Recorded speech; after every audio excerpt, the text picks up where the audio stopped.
नमस्कार मित्रांनो, आज एक नवीन रेसिपी बनवते बघा। त्याच्यासाठी हे मी मोठं वांग घेतलेलं आहे, सुका जवळा घेतलेला आहे, मेन म्हणाल ना तर हळदीची पानं घेतलीत बघा, इकडे कांदा घेतलाय, 4 हिरव्या मिरच्या घेतल्यात, लसूण घेतली आहे आणि कोथिंबीर घेतली आहे बघा। मी जवळा आहे ना अर्धा तास पाण्यात भिजत ठेवला होता बघा, छान असा मऊ झालेला आहे।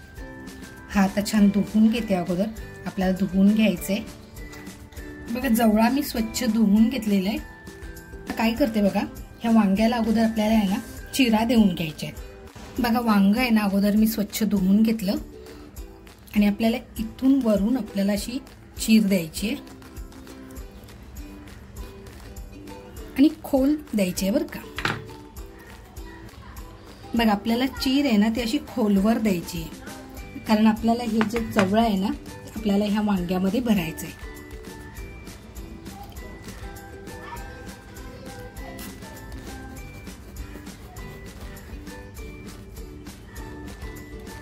बरं, आपण वांग्याला जेव्हा चिरा देत असतो ना तेव्हा वांग बघायचं सुद्धा आहे आतून चांगलं आहे की नाही।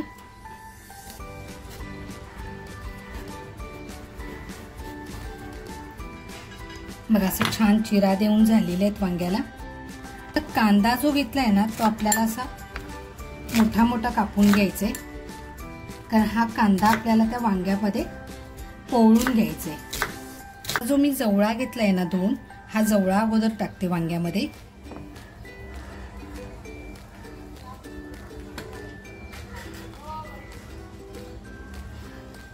छान अगदी भरून घ्यायचंय।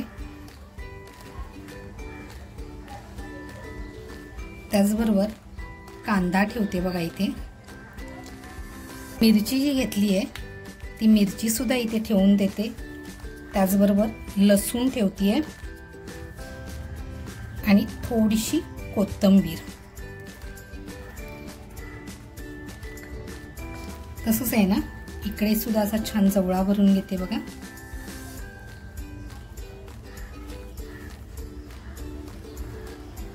कंजूसी मात्र करायची नाही बरं का।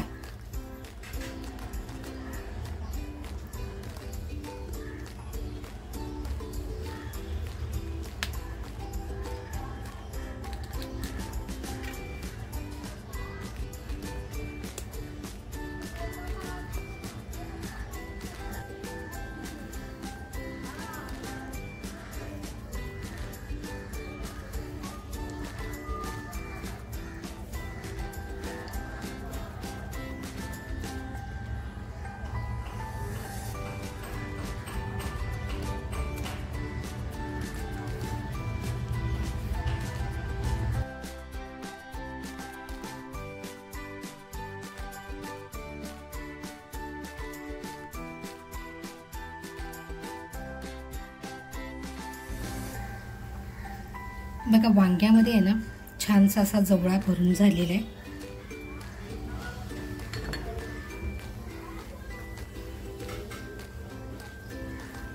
अगदी व्यवस्थित भरून झालेलं आहे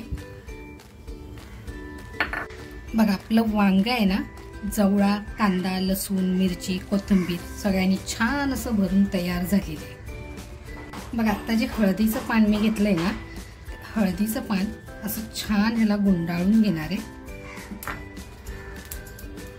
म्हणजे आपण जे जिन्नस ह्याच्यामध्ये भरलंय ना ते खाली पडणार नाही आणि वांग सुद्धा आपलं छान आतमध्ये पोवळलं जाईल बघा। मित्रांनो टूथपिक लावून आहे ना हळदीचं पानामध्ये छान असं ते मी बांधून घेतलेलं आहे। आता हे मी गॅसवर भाजतीये बघा। आता हे हळदीचं पान लावलेलं वांग आहे ना ते मी ह्याच्यावर भाजायला घेते बघा। हळदीच्या पानामध्ये बांधून छान असं आपल्याला हे भाजायचंय, म्हणजे आतलं जिन्नस आपलं छान शिजलं जाईल। मी कुठेही तेलाचा वापर केलेला नाहीये बघा। हे वांग आहे ना असं मी पूर्ण भाजून घेते आणि मग दाखवते तुम्हाला।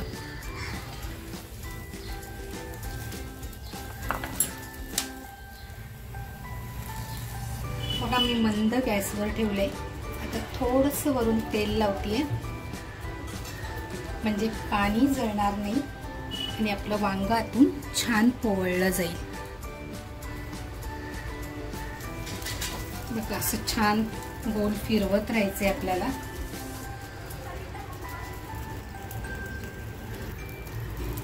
मी हळदीचं पान बांधण्याचं कारण असं आहे की हळदीच्या पानाचा जो सुगंध आहे ना त्या स्मोकमुळे आहे ना त्या वांग्यामध्ये अगदी छान पसरला गेलाय। आणि आता आपल्याला हे वांग आहे ना सरळ करून असं छान भाजून घ्यायचंय। बघा सगळीकडनं वांग छान भाजून झालेलं आहे।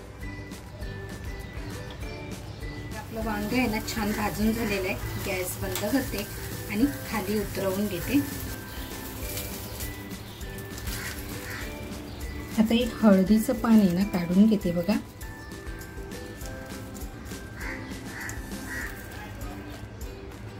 आणि आपल्याला आतमध्ये जे जिन्नस टाकलंय ना ते अगोदर काढून घ्यायचंय। बघा ही मिरची सुद्धा बघा छान भाजली गेली आहे। खलबत्त्यामध्ये टाकून घेते। त्याच्यानंतर कांदा पण बघा। मग आपला जवळा सुद्धा बघा आतून किती छान तयार झालेला आहे। आता हे आपल्याला सगळं काढून आहे ना अगोदर घ्यायचंय। मग आपलं हळदीचं पान सगळं काढून घेतलेलं आहे। आता हे जे जिन्नस आहे त्यातलं सगळं आपल्याला हळूहळू काढून घ्यायचंय।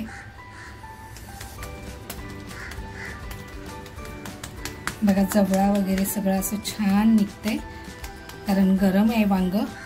वांग्याची अजून आपल्याला साल काढायचे म्हणाल ना तर इतका खमंग वास सुटलेला आहे। गंध येतोय हळदीच्या पानामध्ये भाजल्यामुळे ना त्याची टेस्ट अप्रतिम होणार आहे। वांग्यामध्ये जे जिन्नस टाकलं होतं कोथिंबीर मिरची त्याच्यानंतर कांदा हे सगळं बाजूला काढून झालेलं आहे। आणि आता हे छान आहे ना मी असं दाडभर कुटून घेते याच्यामध्ये। त्याचबरोबर आहे ना वांग्यामध्ये जी जवळा टाकला होता तो पण बघा छान तयार झालेला आहे। आणि इकडे आपलं वांग सुद्धा बघा अगदी छान भाजून झालेलं आहे। तर हे अजून गरम आहे।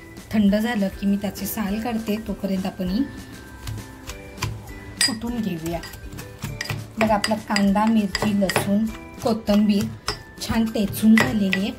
वांग जे होतं ना ते पोवळलं होतं छान पण साल निघत नव्हती म्हणून मी थोडंसं परत गॅसवर गरम करून म्हणजे थोडंसं परत गॅसवर ठेवलं। म्हणजे आता बघा ही साल छान निघतीये। अगोदर ही साल काढून घेते मी पूर्ण।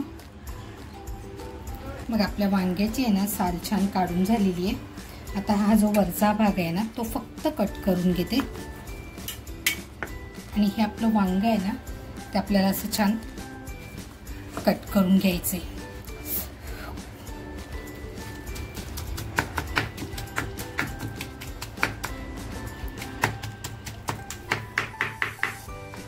बघा आता आपलं हे वांग सुद्धा छान बारीक झालेलं आहे। बाकीचा मसाला बघा आपला सगळा तयार आहे। तर चला सुरुवात करूया। बघा छोट्या कढईमध्ये तेल टाकून घेतलेलं आहे मी। आणि आता जे आपण वांग्यामध्ये मसाला भरला होता आणि तो कुटलेला मसाला मी या तेलामध्ये टाकते बघा। तेल छान तापलंय।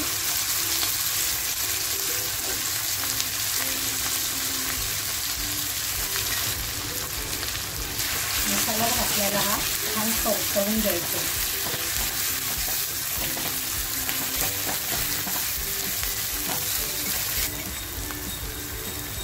बघा चवीनुसार मीठ टाकते। आपल्या आवडीनुसार घरगुती मसाला टाकते। मिरची टाकली आहे तरी पण घरगुती मसाला टाकते कारण गुळमट करायचं नाहीये। मग आता हे छान असं आपल्याला फ्राय करून घ्यायचे।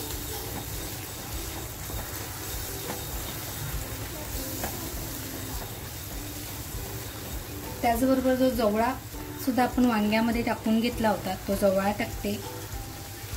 आपल्याला जवळा सुद्धा असं छान फ्राय करून घ्यायचा आहे मसाल्यामध्ये। मग आपला जवळा सुद्धा आहे ना मसाल्याबरोबर छान परतला गेलाय। खरं म्हणाल तो आधीच तयार झालेला आहे वांग्याबरोबर। बघा जे वांग घेतलं होतं ना ते वांग टाकते आता। आणि आता आपल्याला आहे ना हे व्यवस्थित परतवून घ्यायचंय।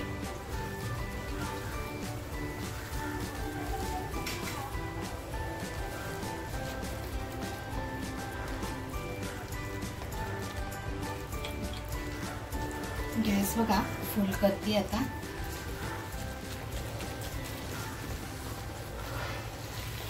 त्याचबरोबर आहे ना खूप सारी कोथिंबीर टाकते आणि 1-2 मिनिटं आहे ना झाकण लावून ठेवून देते। बघा आपली 2 मिनिटं झालेली आहे। भाजी खोलून बघूया, बघा आहे की नाही जबरदस्त। म्हणाल ना तर आत्ताच गरम गरम भाकरी आणि ही वांग्याची जवळावरून बनवलेली चटणी, बघा आपली भाजी छान तयार झालेली आहे। गॅस बंद करते।